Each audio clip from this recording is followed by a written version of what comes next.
समय इसके बारे में जिक्र किया गया था। आपको जानकर खुशी होगी कि इस सड़क को हमने 2022-2023 की विधायक प्राथमिकता में मैंने जो है इसको इस सड़क को डाल दिया है और जल्द इसकी सारी औपचारिकताएं पूरी होगी और जो नाबार्ड से फंडिंग के बाद जो है इसका कार्य जल्द से जल्द जो है वो शुरू करवाया जाएगा। इसका मैं आपको पूरा विश्वास दिलाता हूं। और उसके अलावा हमने सरकार के माध्यम से भी कई मसले हम अपने माध्यम से करते हैं, कई सरकार से, चाहे मुख्यमंत्री जी है, चाहे डिप्टी कमिश्नर है, उनके माध्यम से इलाके की आवाज को उठाने का प्रयास करते हैं। और मुख्यमंत्री ग्राम सड़क योजना में पिछले 1-1.5 साल के अंदर 15 लाख रुपए जो है इस पंचायत को अलग इसी सड़क के लिए जो है वो करवाए गए हैं। इसके लिए भी मैं आपको बहुत बधाई देना चाहता हूं।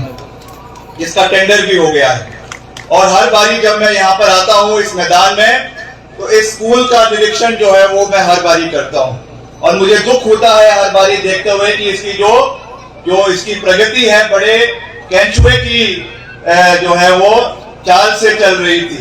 इसलिए जब मैं पिछली बारी चुनाव गाया था उसके बाद सीधे अपने घर जाने से पहले, हॉलीरोड जाने से पहले सीधे मैं मुख्य सचिव के पास गया, चीफ सेक्रेटरी के पास गया और मैंने उन्हें कहा कि राजा साहब ने बड़े शौक से इस स्कूल का कार्य जो है वो शुरू किया था, मगर अभी बड़ी धीमी गति से इसके ऊपर कार्य चला हुआ है। कृपया करके आप सरकार से इसके लिए अतिरिक्त धनराशि का प्रावधान करवाएं ताकि जो ये कार्य है जल्द से जल्द पूरा हो और स्थानीय बच्चों को जो है इसका फायदा इस स्कूल का मिल सके। मैं धन्यवाद करना चाहूंगा सरकार का भी कि हमने ये मांग जो है उठाई और इसमें 72 लाख 72 लाख रुपए जो है इसमें जो है हमने इसमें दिलवाए और इसका कार्य जो है आप पूरी मजबूती के साथ जो है वो चला हुआ है और जल्द से जल्द ये स्कूल का कार्य बनकर तैयार होगा। इसके लिए भी मैं आपको बहुत बहुत बधाई देना चाहता हूँ। इसके अलावा पिछले 1-1.5 साल के अंदर, 2 साल के अंदर अलग अलग विकास कार्यों जो हमारे जहन में यहाँ पर लाए गए उसमें हमने विधायक निधि से और डीसीपी से, क्योंकि कई मसले हम डिप्टी कमिश्नर के माध्यम से भी उठाते हैं, कुल मिलाकर 18 लाख रुपए मैंने विधायक निधि और डीसीपी से पिछले 2 साल के कार्यकाल में अलग अलग इसी पंचायत के अलग अलग वार्ड में दिए हैं। उसके लिए भी आप लोगों को बहुत बहुत बधाई देते हैं। और एक और जो मुख्य सड़क है, हर बारी जब मैं यहाँ पर आता हूँ तो उसका हम जरूर निरीक्षण करते थे, जो आपका चुनाव से द्वारू सड़क है। कई बारी उसका मैंने पैदल निरीक्षण ऊपर से भी किया और नहरा से भी नीचे जाके भी उसका निरीक्षण एक बारी हमने वहां पे जो है पौधारोपण का कार्यक्रम किया था और वहां पे मैंने वहां के लोगों को वचन दिया था कि जब अगली बारी मैं द्वारू में आऊंगा तो सड़क से गाड़ी में वहां पर आऊंगा और उस वादे को भी हमने पूरा किया और 27 लाख रुपए की लागत से जो है आपका चुनाव द्वारू सड़क जो है वो बनकर तैयार हो गई है। आने वाले चरण में उसकी जो है सोलिंग करवा के मेटलिंग करवाने का कार्य भी हम करवाएंगे। इसका भी मैं आपको पूरा विश्वास जो है वो दिलाना चाहता हूँ। तो ये बातें आज मैं आप लोगों के बीच में क्यों कर रहा हूँ, क्योंकि जो कार्य हमने किए हैं एक एक कार्य हमारे पास लिखे थे। मैं कभी भी हवा में, जिसको वो कहते हैं ना, हवाई फायरिंग करने में विश्वास नहीं रखता हूं। जो किया है आप लोगों के सामने है, जो हमने नहीं किया वो भी, जो कमी पेशी रह गई है वो भी आप लोगों के सामने है। और मैं किसी भी चीज के लिए झूठी वाहवाही लेने में विश्वास नहीं रखता हूं। मेरे पिताजी ने जो 6 बार हिमाचल प्रदेश के मुख्यमंत्री रहे, उन्होंने एक असूल हमें सिखाया कि जो भी आप विकास कार्य करेंगे उसका कभी भी ढिंडोरा पीटने की आवश्यकता नहीं होती है। जो कार्य हुआ है वो धरातल पे लोगों को दिखेगा। डमरू वो बजाते हैं जिनके पांव के नीचे जमीन नहीं होती है, जो रात के अंधेरे में आकर हमारे काम का क्रेडिट लेने की कोशिश करते हैं, मुख्यमंत्री जी का गणेश परिक्रमा करते रहते हैं और जो विकास के कार्य हो रहे हैं उनमें डंगा डालने की, अड़चन डालने की भरपूर प्रयास करते हैं। ऐसे लोगों से आप लोगों ने बचकर रहना है। मैं तो हर मन से ये बात कहता हूं कि जब चुनाव होते हैं, चुनावों के समय में राजनीति होनी चाहिए। चुनावों के समय में जनता ने ये निर्णय लेना है कि कौन उनका नेता होगा। मगर एक बारी जब चुनाव खत्म हो जाते हैं, चाहे वो पंचायती राज का है, चाहे विधानसभा का है, चाहे आपके लोकसभा का है, एक बारी जब चुनाव खत्म हो जाए उसके बाद हम सब का दायित्व बनता है कि हम मिलकर एक आवाज के साथ, एक सोच के साथ आगे बढ़ें और अपने प्रदेश का, अपने देश का, अपने क्षेत्र का विकास करें और मिलकर, चाहे भाजपा है, चाहे कांग्रेस है, चाहे और कोई दल है, हम सबको मिलकर इलाके के विकास में अपना योगदान देना चाहिए और आखिरी जो परिणाम है वो जनता के ऊपर छोड़ देना चाहिए, क्योंकि जनता ने ये निर्णय लेना होता है हर 5 साल बाद कि अब हमारा काम उनको पसंद आया या पसंद नहीं आया। इसलिए मैं उस सोच में विश्वास रखता हूं और जो भी मैं काम करूंगा वो खुलकर आप लोगों के बीच में उस बात को कहूंगा। कुछ कमी पेशी भी रह गई उसके लिए भी आपसे माफी मांगूंगा कि हम अभी हमारी सरकार नहीं है, विपक्ष में रहते हुए भी हमने करीबन जो है यहाँ पे 40 लाख रुपए अलग से और 72 लाख रुपए के कार्य विपक्ष में रहते हुए करवाए। तो जब सरकार हमारी बनेगी तो दुगनी रफ्तार से यहाँ पे विकास के कार्य आने वाले समय में करवाए जाएंगे। और मैं आपको ये बात कह सकता हूँ कि बदलाव की हवा जो है वो शुरू हो चुकी है, बदलाव की हवा शुरू हो चुकी है। कांग्रेस की सरकार बनने वाली है, हमारी गाड़ी जो है वो स्टेशन से चल पड़ी है, आस्ते आस्ते करके, चुप चुप करके गाड़ी चल पड़ी है। जिसने गाड़ी पे चढ़ना है चढ़ जाओ, बाद में समय नहीं मिलेगा। कई रहते हैं, कभी इधर पांव रखेंगे, कहीं उधर पांव रखेंगे। उन लोगों के ऊपर भी हमारी नजर है जो आज इधर चल रहे हैं, कल उधर चल रहे हैं। बाद में लगेगा कि विक्रमादित्य को पता नहीं चला। मुझे हर व्यक्ति का पता है कौन क्या कर रहा है, कौन क्या नहीं कर रहा है। शिमला से बैठकर हमें चाहे चुनाव के अंदर, दाड़गी के अंदर क्या हो रहा है, हर गतिविधि का मुझे जो है वो खुफिया तंत्र के माध्यम से पता चल जाता है। इसलिए हमको एक सोच के साथ आगे बढ़ने की आवश्यकता है, क्षेत्र को आगे ले जाने की आवश्यकता है। हिमाचल प्रदेश में पिछले 5 साल में जयराम जी की सरकार रही। मैं मुख्यमंत्री जी का व्यक्तिगत रूप से मान सम्मान करता हूं, अच्छे आदमी हैं, शरीफ आदमी हैं, मगर अफसरशाही पे बिल्कुल पकड़ नहीं है, अधिकारियों पे बिल्कुल पकड़ नहीं है। जिन मुख्यमंत्री के आदेश उनके सरकार के अधिकारी ना सुने, उनका मुख्य सचिव ना सुने, उनका डीजीपी ना सुने, उनका चीफ सेक्रेटरी ना सुने, ऐसी सरकार का क्या करना है। आज की जो सरकार है जयराम ठाकुर जी की, वो दिल्ली से भी चल रही है, वो नागपुर से भी चल रही है, वो जयपुर से भी चल रही है और शिमला के नाभा से भी चल रही है। जो सरकार 4 जगहों से चले, ऐसी सरकार का दुर्घटना होना जो है वो पक्का है। और 2022 में जो चुनाव होने हैं उसमें इस सरकार का अंत होना निर्णायक है, क्योंकि ये सरकार केवल मात्र, मैं दावे के साथ ये बात कहता हूं, मैं कोई बात जब कहता हूं हवा में नहीं कहता हूं। विधानसभा के अंदर भी मैंने मुख्यमंत्री जी के सामने ये बात कही। कोई भाजपा वाले साथी या कोई बैठे होंगे तो बुरा मत मानना, मगर मैं सच्ची बात कह रहा हूं कि ये सरकार हमें कह दे, शिमला ग्रामीण तो दूर की बात है, प्रदेश में मुझे 5 बड़ी उपलब्धियां ये सरकार गिना दे जिसपे इस सरकार ने उस कार्य को शुरू किया। इस सरकार के समय में बजट आया और इस सरकार के समय में ही वो प्रोजेक्ट बनकर तैयार हुआ। ऐसी 5 बड़ी उपलब्धियां मुझे हिमाचल प्रदेश के अंदर ये सरकार अगर गिनाती है तो मैं मुख्यमंत्री जी का और भारतीय जनता पार्टी की सरकार का खुले मन से स्वागत करूंगा, उनका अभिनंदन करूंगा, उनके लिए तालियां बजाऊंगा। मगर एक ऐसा कार्य आज तक हिमाचल प्रदेश के अंदर नहीं। जितने भी उद्घाटन हो रहे हैं वो सारे के सारे कार्य कांग्रेस पार्टी की सरकार द्वारा उसके जो है लोकार्पण किया गया, उसके लिए बजट का प्रावधान किया गया। आपने अखबारों के माध्यम से पढ़ा होगा कि कह रहे हैं कि मंडी के अंदर हम अंतर्राष्ट्रीय हवाई अड्डा बनाएंगे। 4.5 साल हो चुके हैं, 4.5 साल 2017 में इनकी सरकार बनी थी। 4.5 साल में उस अंतर्राष्ट्रीय हवाई अड्डे का एक ईंट इनसे जो है वो मंडी के अंदर नहीं लगी। जो इनका गृह क्षेत्र है, गृह जिला है, वहां पर अगर विकास के कार्यों के ये हाल है तो शिमला के हाल आप जान सकते हैं। शिमला ग्रामीण में मैं दावे के साथ ये बात कह सकता हूं, तथ्यों के साथ, आंकड़ों के साथ ये बात कह सकता हूं कि एक नया प्रोजेक्ट शिमला ग्रामीण में इस सरकार के कार्यकाल में शिमला ग्रामीण के अंदर नहीं खुला।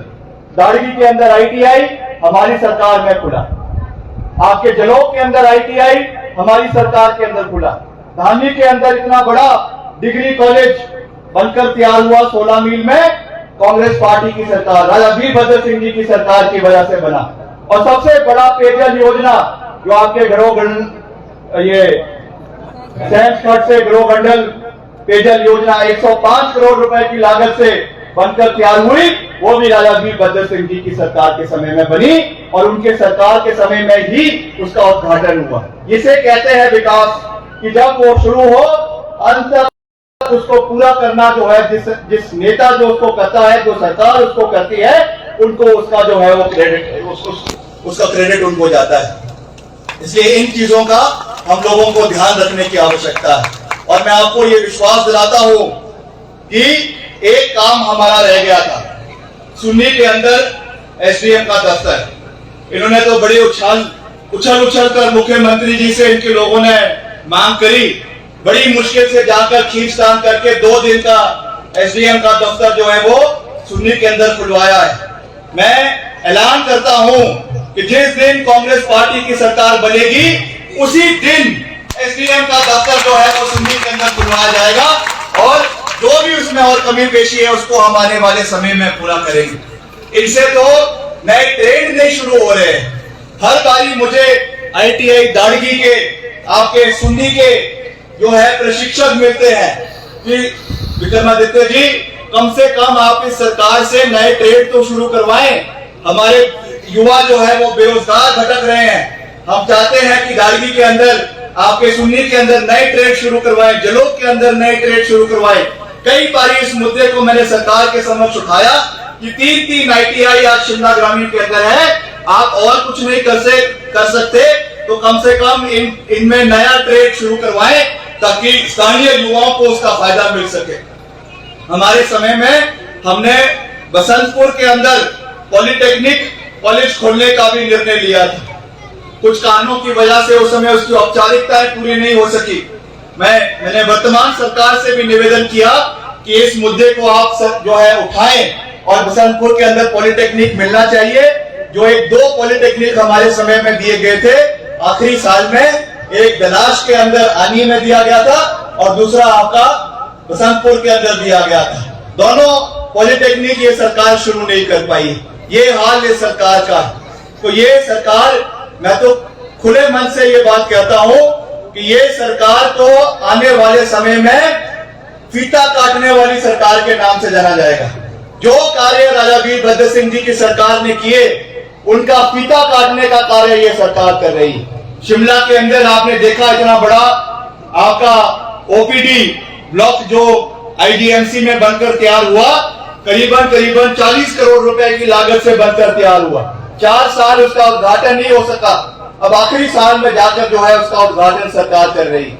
ऐसे अनेकों प्रोजेक्ट है प्रदेश के अंदर जो हमारे समय में जिसका पैसा दिया गया, हमारे समय में जो कंसीव किए गए और अब आखिरी साल में झूठी वाहवाही प्राप्त करने के लिए जो है उसके फीते काटे जा रहे हैं। इन चीजों का हम लोगों को ध्यान रखने की आवश्यकता है। बाकी ये कोई चुनावी मंच नहीं है, इसलिए मैं कोई ज्यादा बातें राजनीति की नहीं करना चाहता हूं, मगर मेरा आपसे ये निवेदन भी रहेगा सभी माताओं से, बुजुर्गों से, भाइयों से, बहनों से कि आज जो नशे की प्रवृत्ति हमारी प्रदेश के अंदर, क्षेत्र के अंदर बढ़ती जा रही है, ये हमारे लिए एक बहुत चिंता का विषय है और हम लगातार इसके खिलाफ लड़ाई लड़ने के लिए समय समय के ऊपर जो है वो कदम उठाते रहते हैं। आपने देखा हम हर साल शिमला ग्रामीण में जो है एक क्रिकेट कप का आयोजन करते हैं जिसमें सारे युवा उसमें आकर खेले और नशे से दूर रहने के लिए उनको प्रोत्साहित करते हैं। पिछले 2 साल कोरोना की वजह से ये नहीं हो पाया, मगर इस साल फिर से जो है 29 मई से ये क्रिकेट का टूर्नामेंट शुरू हो रहा है और मुझे खुशी है आपको बताते हुए कि रिकॉर्ड 256 टीमें केवल शिमला ग्रामीण की इसमें जो है वो भाग ले रही है। इसलिए जब ये टूर्नामेंट होगा आप सब ने उसमें अपनी जो है भागीदारी को सुनिश्चित करवाना है, और जो भी इसमें और हम युवाओं के लिए आने वाले समय में कर सके उसे हम करने का जो है वो प्रयास करते रहेंगे। एक और आकर्षण इसमें इस बारी हमने जोड़ा है, क्योंकि महिलाओं के लिए हमारा खासा प्रेम रहता है। आपने देखा जब भी महिलाओं के लिए हम अलग अलग समय पे कभी महिला मंडल के माध्यम से प्रोत्साहन राशि देते हैं, कभी कोई कार्यक्रम करवाते हैं, तो महिलाओं ने कहा कि आप युवाओं के लिए कार्यक्रम कर रहे हैं, युवाओं को महिलाओं को भी उसमें जोड़िए। तो हमने ये निर्णय लिया है कि 14 और 15 जून को जो है एक धमाकेदार आपका रशिया 10 से 14 जून तक सारी महिला मंडल हमारी महिलाएं जो है शिमला ग्रामीण की अखाड़े में उतरेगी और जो है वो रशाकशी में भाग लेंगी। इसके लिए सभी जो हमारी महिला मंडल है, हमारी सेल्फ हेल्प ग्रुप्स की सदस्य है, आप सबको हम आमंत्रित करते हैं कि आप सब उसमें आकर पार्टिसिपेट करें। उसकी एंट्रियां 29 मई से खुल जाएगी और उसमें 500 रुपए की एंट्री है, और हर महिला मंडल को, हर सेल्फ हेल्प ग्रुप को 5000 रुपए हमारी ओर से दिया जाएगा, और जो विजेता टीम है उनको 20,000 रुपए जो है महिला मंडल को दिया जाएगा, और 10,000 जो है वो रनर अप को दिया जाएगा। तो पहले कहते थे, युवा कहते थे कि आओ देखो कितना है दम, अब महिलाएं कहेगी आओ देखो कितना है दम।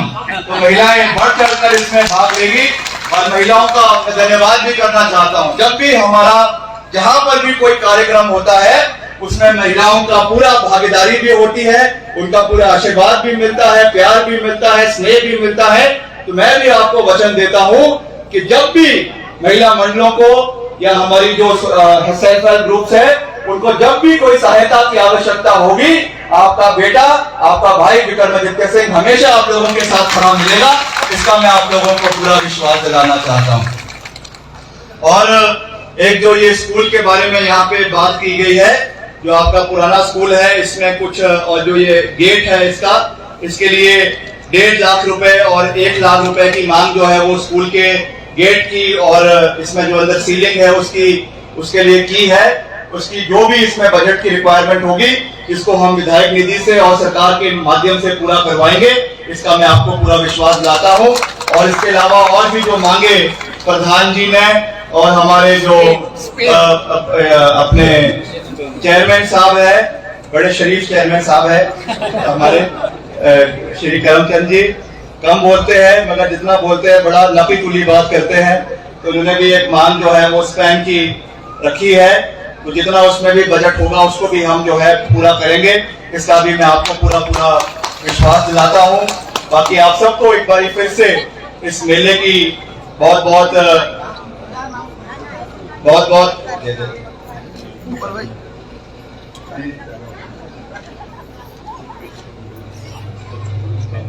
जो बच्चों ने यहाँ पे पार्टिसिपेट किया और अच्छा प्रदर्शन दिया, उनको मैं अपनी ओर से जो है 51-5100 जो दो स्कूल की है, राजकीय वरिष्ठ माध्यमिक पाठशाला और दूसरी है जगदम्बा पब्लिक स्कूल, इन दोनों को जो है 51-5100 रुपए देने की घोषणा करता हूँ। और देव हर्षिंग मेला जो कमेटी है, इनको 20,000 रुपए जो है मैं देने की घोषणा करता हूँ। बाकी आप सबका एक बार फिर से दिल की गहराइयों से बहुत धन्यवाद। और मैं आपको यही विश्वास दिलाता हूँ कि आपकी आवाज को हम हमेशा पूरी मजबूती के साथ उठाते रहेंगे। मेरे जीवन का एक मूल मंत्र है कि हमेशा डटकर सही का, सत्य का समर्थन करो और गलत का विरोध करो। इसी मूल मंत्र के साथ हम आगे चलते रहेंगे, दलगत राजनीति से ऊपर उठकर आगे बढ़ते रहेंगे। अभी आपने देखा प्रदेश के अंदर एक नया माहौल खराब करने के लिए किस तरीके की हरकतें हो रही। पीछे विधानसभा का जो हमारा परिसर है, आपका धर्मशाला के अंदर, वहां पे खाली स्थान के झंडे लगाए गए। आपका विधायक होने के नाते हमने इसका विरोध किया और मैंने अपने युवा साथियों के साथ शिमला के रिज मैदान के ऊपर जो है तिरंगा यात्रा निकाली और ये कहा कि ये मुद्दा राजनीति से ऊपर का है, ये राष्ट्रवाद का मुद्दा है और इसमें हम सरकार के साथ खड़े हैं। हिमाचल प्रदेश में और देश में केवल एक ही झंडा लहराया जाएगा और वो केवल और केवल तिरंगा झंडा है। इस तरीके से अगर कोई भी आने वाले समय में इस तरीके की ताकतें हिमाचल प्रदेश को बांटने की कोशिश करेगी, आजकल एक नई पार्टी हिमाचल में आने की कोशिश कर रही है। अभी पीछे जो एक खालिस्तान का इनका नेता है पन्नू, अमेरिका से कह रहा है कि हम पूरी फंडिंग उस पार्टी की कर रहे हैं। तो ये आप ये चीज देखिए कि ये लोग जो हिमाचल में आकर अराजकता फैलाने की कोशिश कर रहे हैं, हिमाचल में आके लोगों को बांटने की कोशिश कर रहे हैं, इस चीज को हम कभी सहन नहीं करेंगे। हमारे लिए देश सर्वश्रेष्ठ है और प्रदेश सर्वश्रेष्ठ है और प्रदेश की और देश की एकता और अखंडता से हम कभी भी समझौता नहीं करेंगे। हमेशा ऐसी ताकतों का पुरजोर विरोध करेंगे और उसमें आप लोगों का आशीर्वाद, आप लोगों का प्यार और समर्थन मुझे चाहिए। ये मैं आपसे निवेदन करना चाहता हूँ। एक नारा मैं अंत में दूंगा, आप सबने हाथ खड़ा करके जो है समर्थन करना है। भारत माता की, दोनों हाथ खड़ा करके, भारत माता की, भारत माता की, वंदे वंदे वंदे, जय हिंद जय हिमाचल।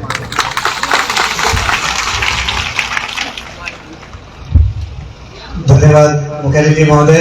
दो शब्द कहना चाहूंगा मुख्यातिथि के सम्मान में। कुछ लोग दिल पर असर कर जाते हैं।